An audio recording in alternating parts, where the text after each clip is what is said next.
morning, everyone, and welcome to AISTS Alumni Breakfast Session with Baptiste Ken. As you might have read and as you might know, Baptiste is an expert and specialized really in international sport, event and marketing. So Baptiste actually started his career with Fast Track agency in London, focusing really on sponsor activation for major brands like Rolex, just because we have GPFL, and then moved to ASO in 2008. He's now the director in charge of strategy, marketing, and business development. When it comes to business development and strategy, just to put things in perspective, Baptiste and his team managed to add 40 events to the ASO event portfolio and widened the geographical scope to another 10 countries over the past 7 years. And in terms of marketing, Baptiste is responsible obviously for the branding of each of the 70 ASO events, but also for conducting extensive market research on all sports they're involved in and creating attractive sponsorship package. So all that to say that Baptiste should be able to address your challenges that you kindly submitted. We'd like to thank you for really taking the time to tell us a bit more about yourself when you registered, whether that was for your online registration or for your physical attendance today. It was very useful for us to get to know more the challenge you are facing. Thanks to that, we were able to identify 4 recurring themes in the challenges you mentioned. The one that was the most recurrent, I would say, was impact assessment. I'll get back to that in a second. The second one was business development. Third one was engagement. And the fourth one was differentiation. Okay, so maybe to start, and we really hope this breakfast again is more of a discussion than a Q&A, or it really evolves in a discussion. I'd like to also welcome all the alumni who are online right now. We'll make sure that we put your question through. We've got 4 fellows here. Good morning. Maybe before we get started, just so that we can refresh all our memories, I'd suggest if you can simply maybe say your name and where you're from or which organization you work for, and then we'll start with the impact assessment. Do you want to start, Catherine, maybe with your name? Yeah, so I'm Catherine Houston, and I am in rights activation at the IOC. I'm Andres Duran, I'm from Colombia. I work for the International Skating Union. I'm Benoit, I'm from Switzerland, working in Singapore at Sport Singapore. I'm Victoria Iverson. I'm Swiss and originally Swedish and Polish. I'm on sabbatical at the moment, but I used to be a business development manager for a private clinic in Geneva, and I also worked for the World Economic Forum for 6 years prior to that. I'm Aditya, I work for the European Athletic Association. Sham, I work for the IOC in the program research. And online we've got Olga from Russia. We also have Dora, who is working for Telenor in Norway. And we've got Marianne, who works for the French Climbing and Mountaineering Federation. And we also have Ignacio, who works for OC Sports. Okay. All right. So I suggest maybe we start with what was the most recurring in the themes you submitted, which was impact assessment. And when I say impact, it was quite broad in the sense that some of you were asking about more how to measure the return on investment. It was also from the perspective of the event owner, but also from the perspective of the sponsor and from the perspective of the local organizer. I don't know if some of you want to further elaborate on the question they had when it comes to impact assessment. I remember maybe Victoria, you had a question. I did, yeah, and my question focused more specifically on how do you define some key performance indicators? I think for yourself as an individual to begin with, but then also for the organization. But it was more something that I know I struggled with on a personal level in my position as business development manager. It's in this field and in the field I worked, which was healthcare. It's not a very tangible thing. You can't talk about just pure cash because it's not representative, and even that is very hard to measure because perhaps the income doesn't come in straight away, or it comes in through various sources not related to you, even though you might have been initiating some of those returns. So perhaps your thoughts broadly on defining key performance indicators. So more on the company, on your own job as well. Both, yeah. Yeah.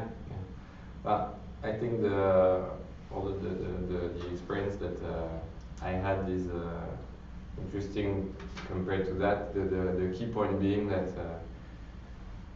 to have KPIs, you need to have clear objectives as a first hand, and you often see that in the business, and especially in business development, the thing is you have a mandate to, let's say, if you take ASO is an out-of-stadium event organizer. That's the premise. So basically, we can do any type of event which is out of a stadium. So that's from cycling to motorsport to marathons, etc. So it's super wide. And basically, in terms of geographical scope, we can go everywhere because we have partners, or it's easy to find partners everywhere. So no limit when you start. And typically, when you have to start that and say, okay, what am I going to do? Am I going for short-term events, long-term events, for either things where I'm going to be suppliers or owners? And basically, when I came in, you had to devise a strategy. And the key thing is always to be able to have a clear objective, and the KPI is linked to that objective and strategy. Objective or objectives, and to rank your priorities, because it's, as you say, it's not always cash, and maybe you're going to have a super juicy supplier contract, but that's going to be a one shot, and the time that you allocate on that is going some trade-off, and time you're not going to allocate on another project. And where I struggled the most, or at least what I saw as the most interesting, is always your time allocation. You need to be thinking compared to my objective, where should I allocate my time? And I've been now at ASO for 8 years, and our priorities, they keep changing. That's also the idea, is that you need to revise your objectives and your priorities. Not every day, otherwise you get crazy, but probably in a period which needs to be like, I don't know, every 6 months, and to really take the time. And that's the same with the teams that you work with, in order to be able to have that key strategic thinking. For me, the KPIs are really linked to that. Is if you don't know what your objectives are, then you're not able to go and start. And typically in our business, where we have so many opportunities, every time we make a choice to go on one specific area, we make the choice not to go on all the others, because the allocation of time and resources is not unlimited, of course. And we were talking before about mass participation events. This is something which is super wide. You have now traditional running events, you have fun runs, and I was explaining that we launched a mud run series. It's running in the mud in a fun way for 13K, kind of military combat course. And when we developed that brand, and now we have 10 events in France and Spain and so on, we made the choice not to go on others, because actually you cannot fish for every type of event at the same time. So you do need to make a focus. When we made that decision as an informed decision of comparing with what were the other opportunities at the time, and you were discussing the color run, for instance, at that time, clearly we had to choose between the mud runs or the color runs, because we were not able to develop two brands very strongly, and we bet on the mud run because we thought it had more potential short term, but also long term. And that's come back to your question. We're a family-owned business, so we're more looking at a patrimonial approach of what can we build in the long run, and that's also drove our decision.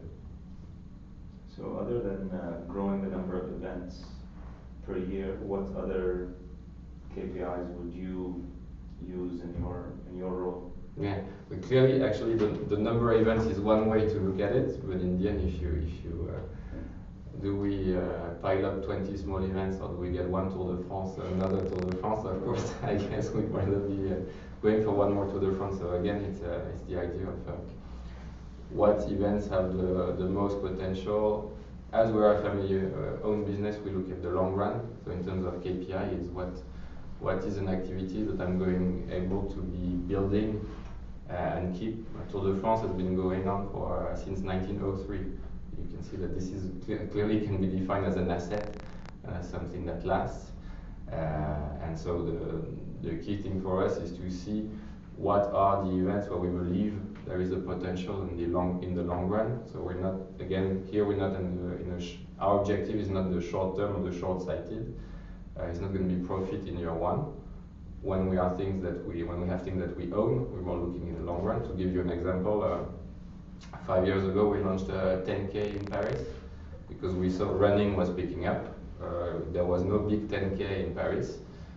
We have the same, we're in the same group as the newspaper L'Équipe, which is the big newspaper in France. And basically we created a 10K L'Équipe in France in June. There are many small 10Ks, but we saw there was no, contrary to the other capitals or big cities in the world. And first year was 3,000 people, so it was okay, but we felt that we had the vision that we could take it to 25,000, and now we are at 23,000 after 5 years. And we hope this event is going to be, and now that we have created an asset which is going to be there in 20, 30 years down the line. As we know, running, we have identified running as a trend which is going to carry on as people go for health and more leisure time, etc., etc.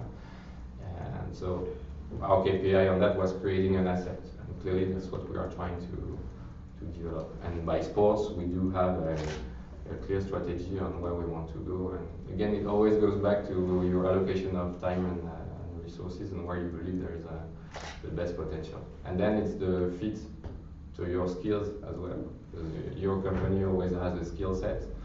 And it would be very interesting to go to event X, Y, or Z, but also there are areas where you feel you are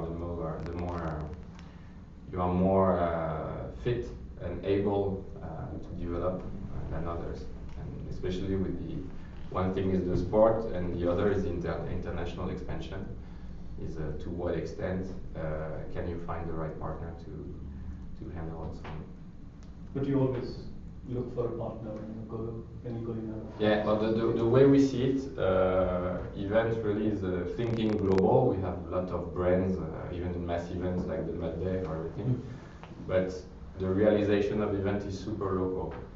That is key. And even in France, when we organize the marathon in Lyon or in Marseille, we're seen as the Parisians, which is not a good thing. Okay? So even within our garden, we still need to make partnerships with local people, especially in events, because event is something which you have lots of connections. We are in out-of-stadium events, which gets even more complexity. You need to get the permits to close the road, so you need to know the local local authorities, the police, etc. You need to get volunteers. Paris Marathon, we're talking 3,000 volunteers. You need to have that network. You need to be able to communicate locally, and so on and so on. So it's always also when you develop events like that to have a clear, we have like splits of responsibilities, like the 100 key things that you need to make an event work, and then tick the boxes between you and the partner, and then you try to see so we can bring branding and promotional, national and international promotional and sponsors, etc. But without the local brick, it doesn't work. How would you address the threat of, for example, I'm a local company, I want to set up something, I join hands with you, get your expertise, get something running, and then get rid of you? Yeah, but you're right.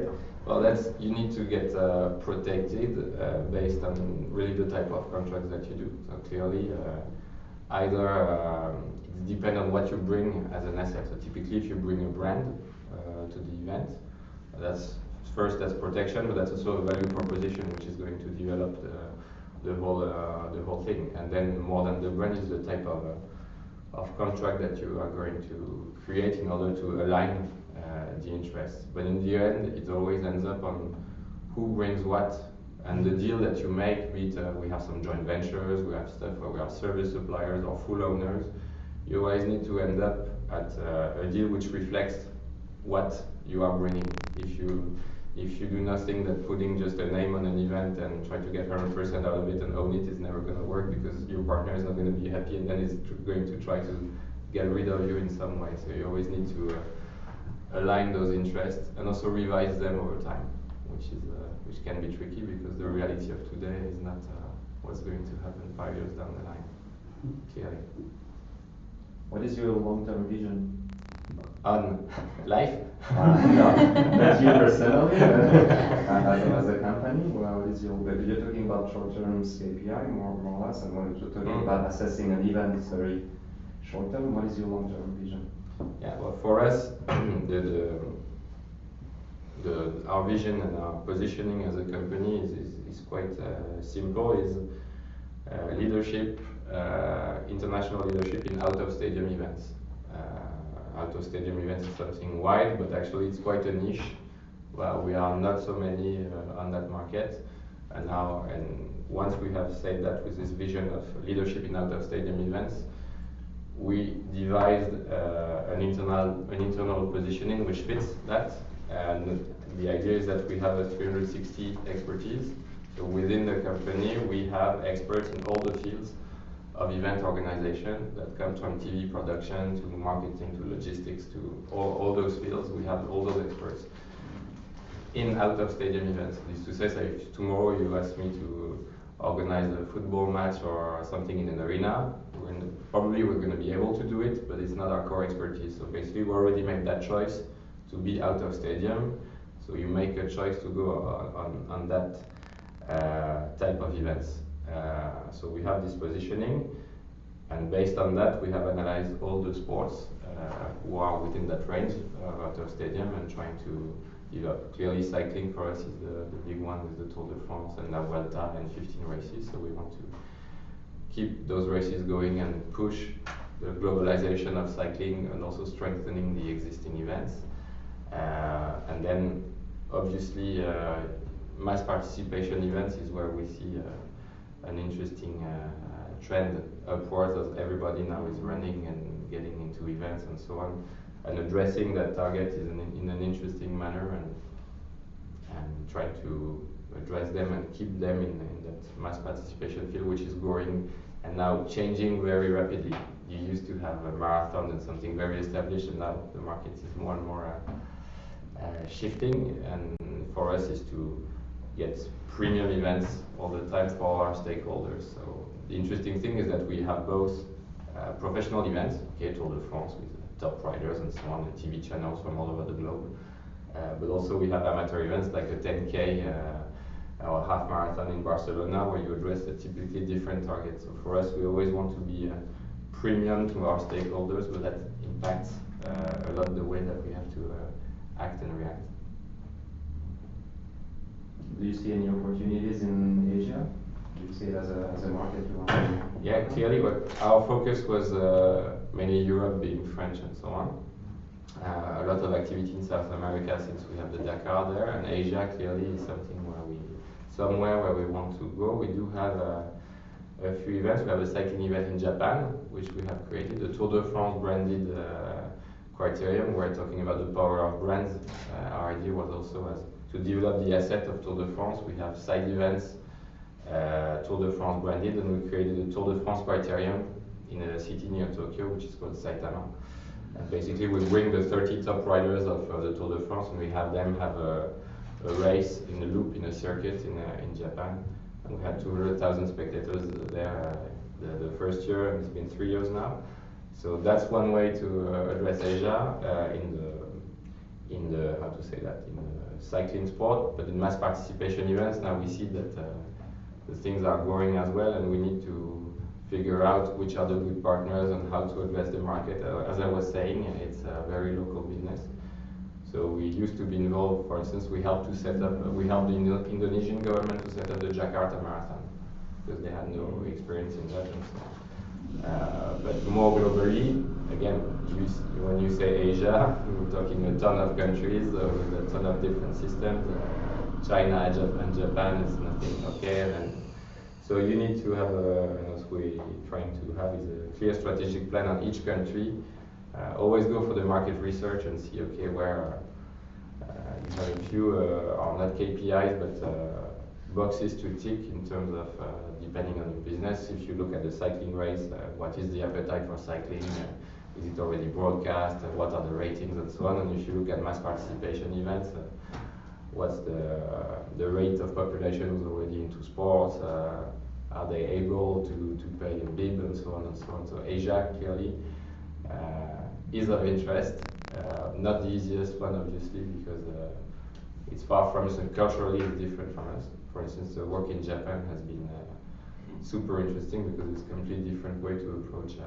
And culturally speaking, that's also one thing when we say we need to think global and act local. Having this idea of a Tour de France rally race is interesting. Getting in on the ground in Japan, where all the rules and everything is different, completely different than in Europe. Completely different way of approaching things is another story. So again, getting the right local partner, which we ended up having in the end in Japan, is a way to make it happen. For example, in this specific case, yes. Why Japan and not China, for example? Yeah, well, one reason would be that we found the right partner. In this case, Saitama is a city in Japan where they have the most bikes per inhabitant, and they want to promote themselves as the city of bike in Japan, the capital of bike. For us, there was a match between the story that the politicians want to tell, and for them, the Tour de France was a platform. This Tour de France criterion was a platform for them to build that story about the connection between the cyclist, professional cyclist, and the mobility in the city, and promoting, boosting the use of cycling. So we had that good match with the Japanese, which doesn't mean that at some point we couldn't have a match in China, but here we really had. That's also the key point that we see in a world crowded of events. The key bit is also to get the right positioning and the right fit. And here, clearly for this city specifically in Japan, it makes sense for them to have that event. And for us, Japan was a key market where the broadcast is already quite high, and where we want to expand the reach of the Tour de France brand. So it was really a win-win approach in terms of objectives. If you're asked to revamp the event portfolio of a sport, or to be more specific, if you're asked to create a league, a circuit, or a tournament, for instance, a completely new sport, the core of the sport remains the same. What would be your approach? How would you start this whole process? In a sport which is already existing, or in a... Yeah. Okay. For example, say athletics. We want it's not something which has come to me, but it's just thinking aloud. In you know, like to I mean, maybe let's take Asia. We stick to Asia. If we want to create a series of one-day meetings or in a completely out of stadium events, what would you be? Where would you be starting? Yeah. Well, the first bit which I've learned is always start with market research. Is that we love going on hunches and say, okay, this would work and this is exciting and so on. But it's not always the right idea. And there's a lot of data existing, a lot, when you try to fish in the countries and you have existing data, and then you can create your own data. And for instance, we have, just to go back to ASO for 1 second to show you, but in mass participation, we have, when we register to one of our 30 mass participation events, you need to go to one digital platform, which is called ASOchallenges.com. And we have 700,000 members which have participated in our events. This is like, for me, the dream database to test new concepts. And no later than yesterday, we were thinking about the new format of running event which we could launch and replicate all over the world. Well, we selected a sample within that within that database and sent them a questionnaire to test the concept. And now I know we had the hunch, but based on the hunch, now we see we were wrong in some directions clearly, and right on others, and we discovered other things. That's also so. The first bit was really be whatever the sport, whatever the location, is to get as refined the market research as you can do, and you can never lose time on that, because clearly hunches do not work and data exist. I speak of experience on that. Once you have this first step, second step, and sorry to repeat myself, is to really see mapping all the stakeholders within your sports and what you want to achieve with it. I mean, is it mass participation, and do you want to get as many people in there, and try to get the events are. You have so many sports, all the sports now are competing with each other in terms of TV rating, and now it's not only sports against sport, but sports against entertainment, and who gets the more airtime. And then if you get on the participant side, and if we are mass events, is if someone goes to do a marathon, this marathon is not going to do this marathon, or is not going to go to a concert, etc., etc. Again, budget allocation. So what? So then again, what is the story and the positioning you get to your stakeholders? What's the big story, and then to segment that story by each and every stakeholder. And if you take an existing sport, and if you take athletics, what do you want to say to the spectators, the TV viewers, to the spectators, to the sponsors, and how do you wrap it up into an evolving story? But you already need to understand what's the situation. And I go back to market studies, but for instance on Tour de France we did a massive market studies in 10 markets to see how the Tour de France was perceived. Because okay, we live and breathe Tour de France 365 days a year. This is our main event, but guess what? The way Tour de France is perceived in the UK compared to France, where you only have the channel, which is not the same event at all. In France, it's embedded within the culture and tradition, and everybody has a connection to Tour de France beyond sport. Not everybody, you have 10 million spectators along the road. But when you go to UK, it's a completely different story. To Japan, to Colombia, we tested all the markets and how they understand the event, how they follow the event, the whole thing. There is a different story, so you need to segment really what you tell them, and that leads for us to changes in terms of what is the product going to be, and then how we push the brand, and we cannot tell the same stories to everyone, or at least we need to see how it is perceived. And I would say if you want to start changing a sport or revamping, as you said, is one, seeing how the sport is perceived, and two, testing your new ideas, but really segmenting it by all stakeholders, and if the whole story in terms of positioning is consistent. Because if you start telling a story which is not consistent, people are going to feel it and not adhere to that.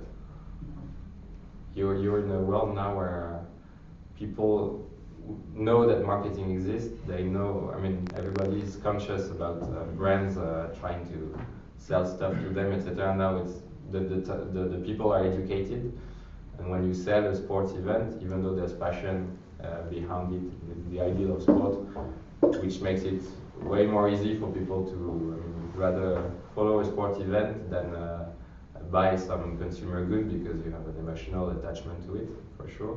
But even though there's a lot of competition out there, and you need to have a very strong message to be able to be consistent and get the people to get behind it. And that goes for B2C or B2C. An example I can give you, there was a Norwegian person online or around the table. We created a cycling race in northern Norway, for instance. If you take cycling, you have so many races out there already. And at some point, two guys came to us from northern Norway. Norway, you have tell me, I'm sorry, if the Norwegian person tells me I'm wrong about my views on Norway, please tell me and correct me, but Norway is 5 million people, with only 500,000 living in the north due to the weather conditions and so on and so on. And we had two guys coming from a very small region in northern Norway telling us we need a cycling race there. We want to develop a cycling race there. And well, we looked at it, studied it, and so on and so on. But to make a long story short, we saw that in Norway you have great ratings for Tour de France. Sometimes up to 50% of people watching TV watch Tour de France. So once you know that, again, then you start seeing there is an interest there. You had Norwegian champions, okay, like Toro Shoft and Alexander Kristoff, so very good riders. And then you have the story about Northern Norway, which we had to understand. And basically, Northern Norway, again, correct me if I'm wrong, we quickly saw that there was not many events going up there, and that the north of Norway felt a little bit, underestimated compared to the south. I remember the stat under the last 130 Norwegian championships in any sport, just one had taken place in the north of Norway over the last 50 years or whatever. So there was a super strong appetite for an event, and if for whatever the event, and then if you add, But it was mass participation. we did a pro cycling race in the end, and when we saw it was one of the most beautiful regions in the world, and clearly you put all that mix together. We managed to create a cycling race out of the blue from scratch, which is now starts to get well known in the calendar. It's been 3 years now that it exists, because you get incredible scenery. Okay, then you get the people, the crowds. It's like Tour de France in Norway. Everybody gets out with the flags and goes alongside the road. So the atmosphere is crazy because they want to show Northern Norway. It's not because they love cycling, but more than cycling, it's a platform for the Northern Norwegian people to show to the rest of Norway and to the world that they exist and that they have the best place ever to live in. So everybody comes there, and then for the cyclists, which is another of our targets, if we think about the cyclists, for them, they have the right condition because the infrastructures are okay, the roads are good, we find the right hotels, and we get a good story. And we have managed to create that platform out of nowhere in order to see what was the story, what we wanted to talk. And it was not a cycling race. It was much more than a cycling race. It was a platform. And now last year, I think we achieved close to 40% market share on TV in Norway. So this race, which was not existing before, managed to capture the imagination of the Norwegian crowd. But again, based on a deep understanding of what was going on there. And without local partners, we would never have come up to the idea of going up there, etc. And they made us understand what was going on there and how we could get to a platform. So this is a type of market research. Also, it's data, but it's also taking the time to understand the local. So now we are specialists on Northern Norway. If you have questions. Actually, I have a question online. Yeah, we have a question online from Tarek, who's working at Lagardère Sports. The question is along the lines of potential expansion plans. And the specific question is, are you looking at the Middle East at all? And how do you see, in the long run, global warming affecting the organization of sport events? That's two questions. One on Middle East is a region where we are present through cycling right now. Right now we're organizing Tour of Qatar, which is going on as we speak, and Tour of Oman next week. I think. Yes, it's next week. So we are present through cycling, but not through other events as well. Because again, it's a question of getting to know the market. And Middle East is potentially a place where you can develop. Again, the idea: what is the story? Is it professional events that you want to develop, and what is the story you want to convey?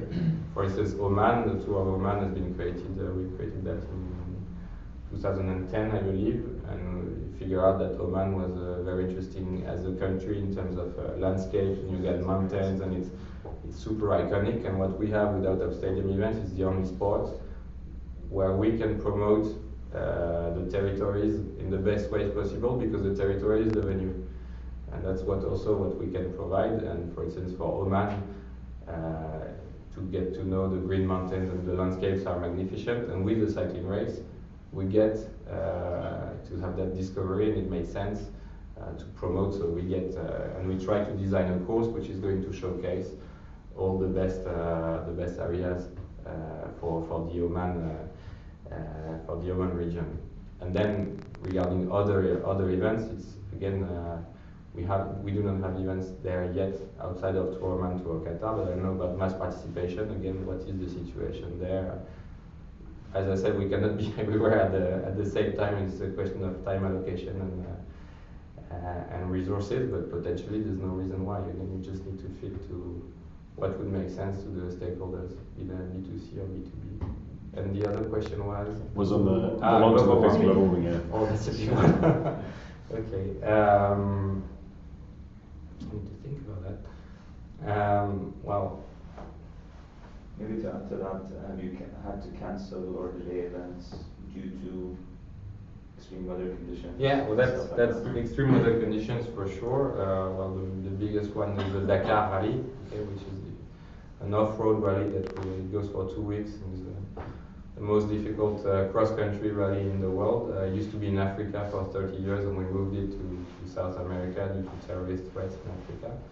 And this year we had to shorten a few stages because you had pouring rain or 50, 60 degrees, so extreme heat. And we, as an organizer, we could not take risk and had to shorten the stage and so on. So I don't know if it's an impact of global warming or it's just that in the desert it's already very hot, global warming or not. But what do you do with your sponsors, with your broadcasters when you have to cut something short? It's all about one contingency plan, okay, and knowing what can happen, and B, being able to react, to have plan B, and to circulate the information very quickly and to have the flexibility within the team. To be able, like on the Dakar this year, I think there was, I guess 3 or 4 stage changes out of 13 or 14. So this is part, but we know that this is part of the DNA of such an event, and that within those extreme conditions, we have to react quickly and being able to have those B plans. But that means flexibility, of course, because you change your finish line in the desert, so you need to actually change the finish line, you need to get the cameras there, and then you need to figure out a way for them to get from the finish to the bivouac and so on. So it's all about it's preparation ahead, but that goes for event globally. The more you prepare, the more you can react.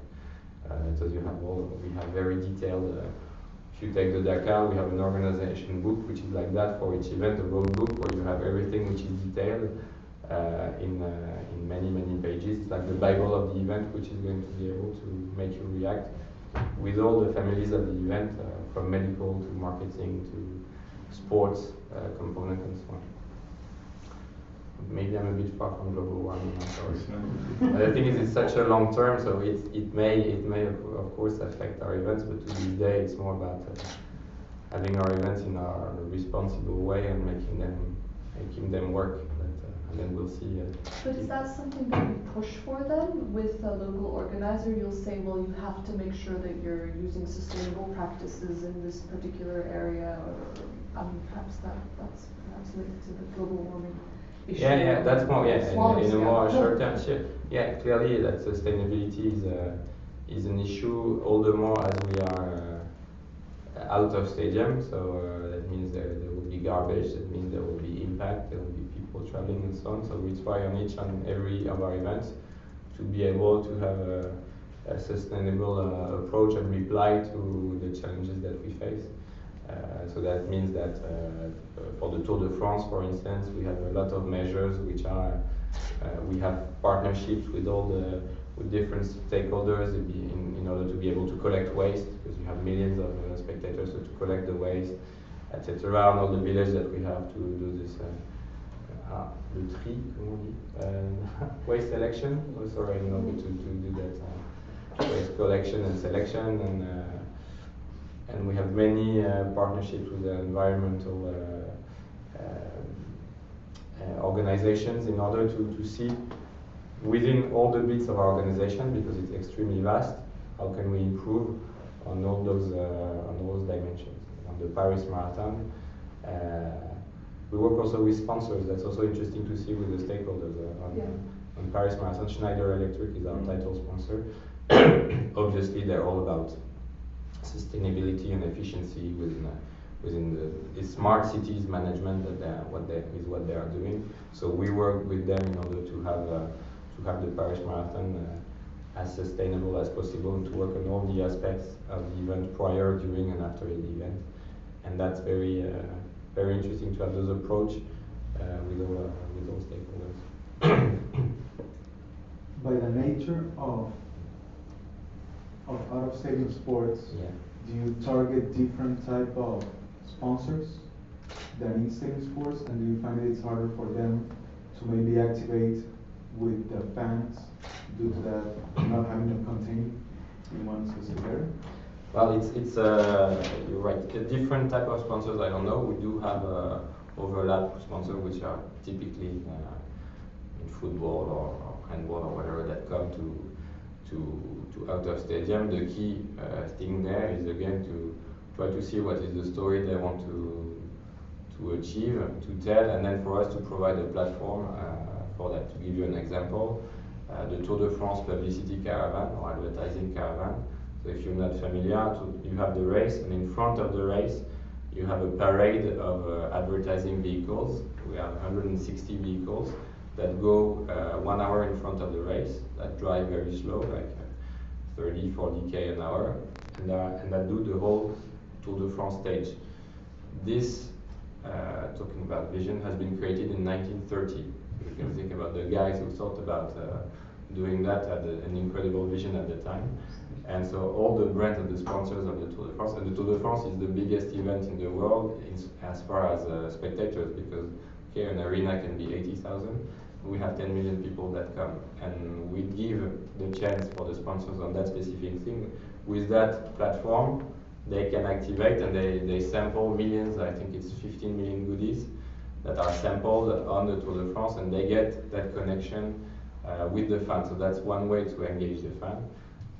I did not invent it. That was made in 1930, which is just crazy when you think about it. But now we develop, and the brands, they try to be as much innovative as possible. Try to develop. It's like, you know, Carnival in Rio, so it's vehicles, but very original vehicles, etc., etc. So it's really and it's a show in itself. For us, it's an event in itself. We get event managers for that. You know, 160 vehicles, so it's really a logistic. You cannot interfere with the race because in the end the sport is the most important. So if you get a problem with the car, you need to have a backup plan, etc., to get them out, etc., to speed up and so on. It's an event in itself. But people, when you do marketing studies, why do you come to watch the Tour de France? The caravan is very high in the list, and for us it's a way to engage the fans and an opportunity for the sponsors to engage the fans as well. And in the end, it's very positive because it's a win-win deal. So we need to find ways to get back to the question, for sponsors to be able to activate. But again, based on what they want to do, and that's the key thing, is that we're not selling only media exposure. Okay, Tour de France is seen all over the world, so for a sponsor to be on the green jersey or the yellow jersey has value because you're going to see your brand. But the key thing is to understand what is the sponsor problematics, to see beyond the media, which is of course, but if you do sponsorship, you're not only buying media, otherwise you would do advertising for your brand. But what can you achieve beyond that media? And that can be stuff can be done on digital, that can be operations during the event. And we have, the good thing is with events, and especially out of stadium, we have a platform, and we have many things that we can do out of it, and should tailor the thing to the needs of your sponsor. Give you another example, which one? Norway again. In this race of Norway, the main sponsor is Statoil, so it's the oil company. Their communication is all about youth, young talent, nurturing talent, developing the youth in all the fields. Okay, to grow. That's their end goal in terms of communication, and they have many programs in culture, in music, in science, to develop the talent of youth and the leaders of tomorrow, heroes of tomorrow, they call it. When you understand that, well, we devised, based on our race, but first they became sponsor also on the youth jersey on the race. That made total sense. But far more than that, we created a European championship for youth riders, so under 18, who have a race ahead of the pro race. So the last day, it's a 4-day race, on the Sunday, you have the last stage for the riders with the loop. Well, we invited kids from key territories from Statoil, so the best riders from Scotland, from Norway, etc. And they had this race on the same loop as the professionals with the spectators who were there. We made a TV product out of it. This was shown in all the key markets of Statoil, and for them we had that platform to target youth and to create that heroes of tomorrow's story, heroes of tomorrow's race. So again, you have that platform, and then and this is, for instance, the only race where we do that because it fits with what they want to achieve, and for us it's a way to promote cycling amongst the youth, and it's a win-win deal. And they care about this as much as they care about media or other things. So and again, the KPIs, it makes no sense to get the same KPIs for any sponsor. If you don't get what they want, it just never makes sense. And all the more in mass participation where media is really low. So it's really about how they want to engage people, what story they want to tell, and do I have the right platform for that. Coming back to the caravan story, Yeah. the Tour de France, can you think of any reason why it would not work for a marathon? Well, depending on, do you have spectators on your marathon already? That's the thing. The New York marathon is incredible, and they have so many spectators. Maybe that would make sense to engage those guys with something on the New York marathon. But it's not the case on other marathons where. But it would be a way to create and attract people. But you need to have the right story about it and why. Why do you have that? Which brands do you put in there? What value do you bring to that, and so on. And maybe it's because if you have, I'll give you an example, is that you cannot creating a caravan without having already some kind of fans being there.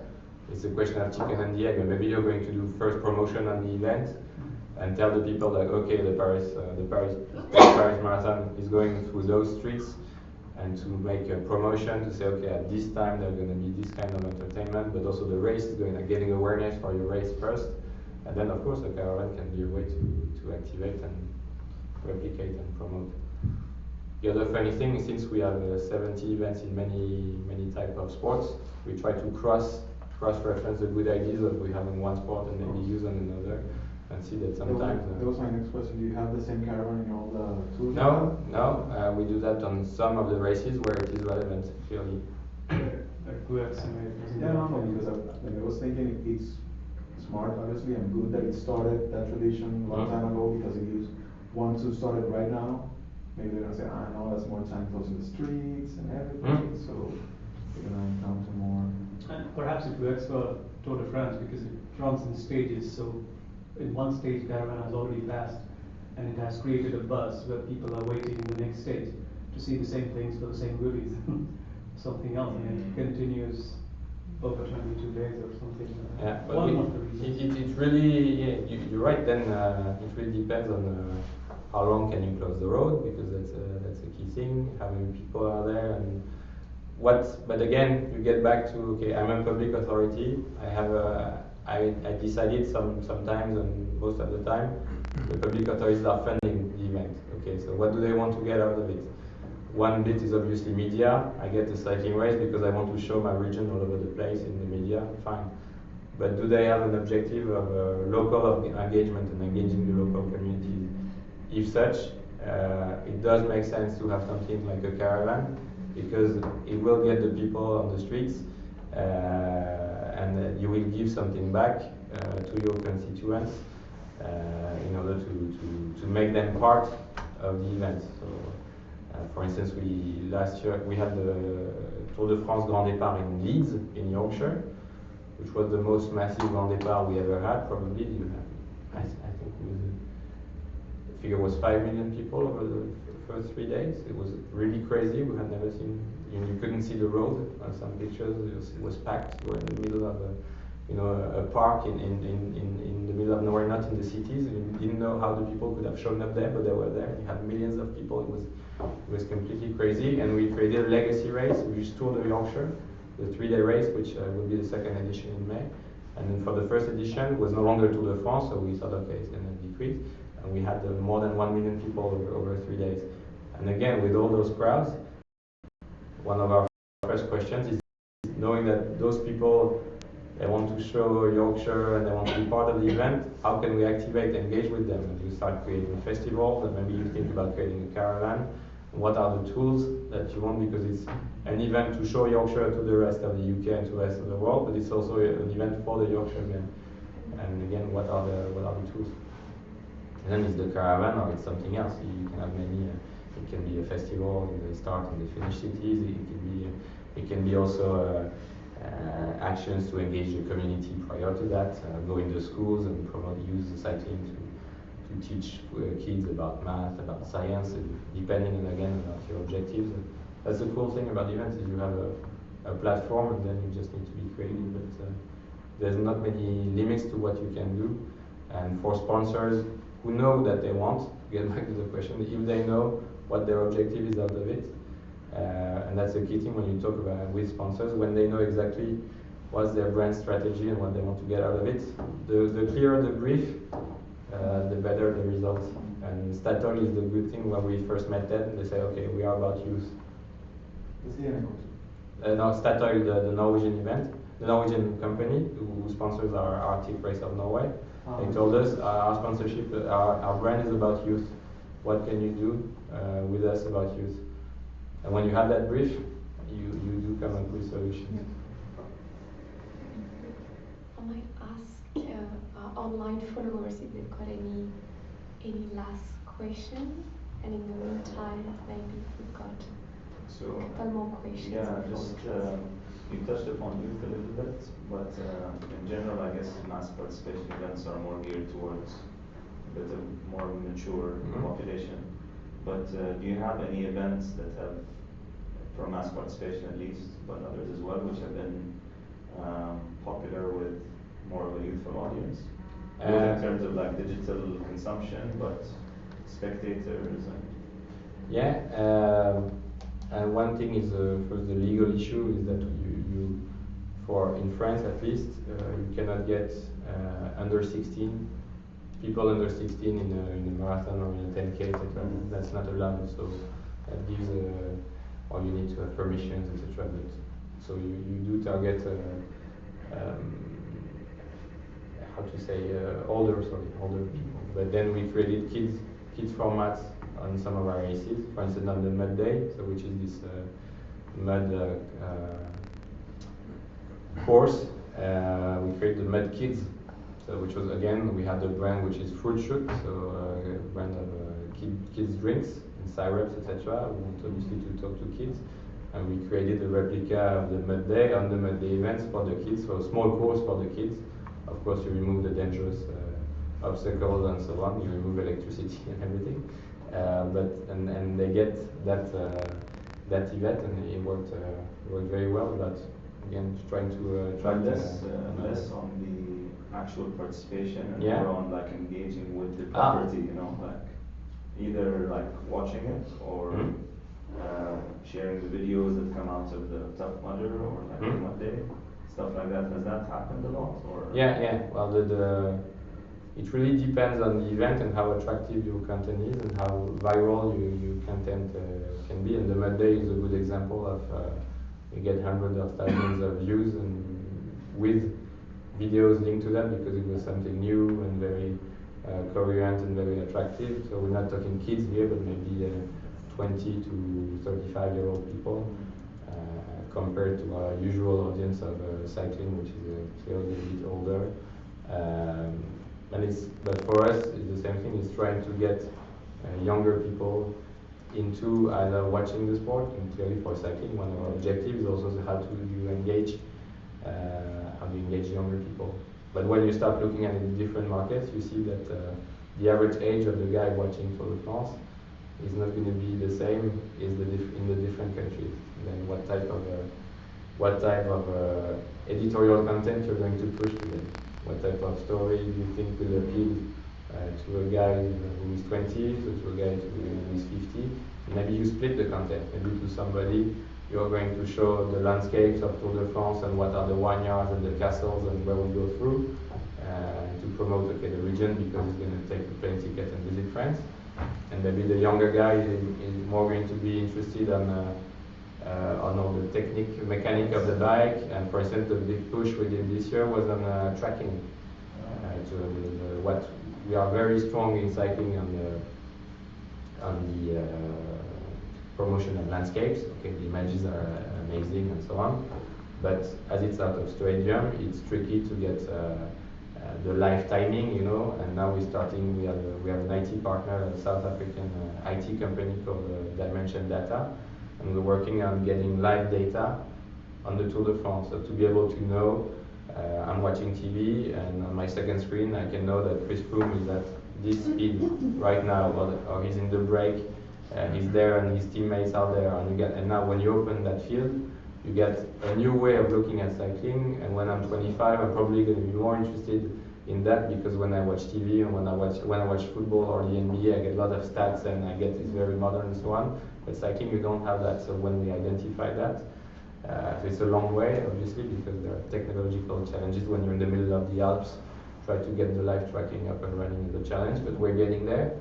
And this was probably also be a nice way. And another example, we put the onboard cameras first time on the bikes last year on Tour de France, and that generated millions of views, because that was the first time that you could get within the peloton and get the peloton, and clearly this was targeted at a younger audience. We made a deal with GoPro, which became a sponsor, and you get incredible videos, or the sprint, or being that does change completely the way you look at cycling, because seeing it from a helicopter is one thing, being within the peloton, and even crossing a village becomes incredible, because the speed at which those guys go and how close they are to each other. You got the 200 guys with this space between each wheels. I mean, they are artists or super skilled, and when you understand that when you are with the GoPro camera. So that's, you know, trying to change the content to address the way people look at sport. Did you face any resistance from cyclists putting the camera? Yeah, resistance, or at least you need to. Well, we had to make agreements with the teams in order. It was not every cyclist, it was not every day, because obviously the camera has a weight. And the weight, clearly they're super sensitive on the weight on their bike, and that makes sense, because if it affects their performance, they're not going to be happy with it. And of course you cannot mess with the performance. So but again, we work with GoPro to have the best cameras and try to figure out which was the best location on the bike and so on, and then you get with the ones who are happy to put it and so on.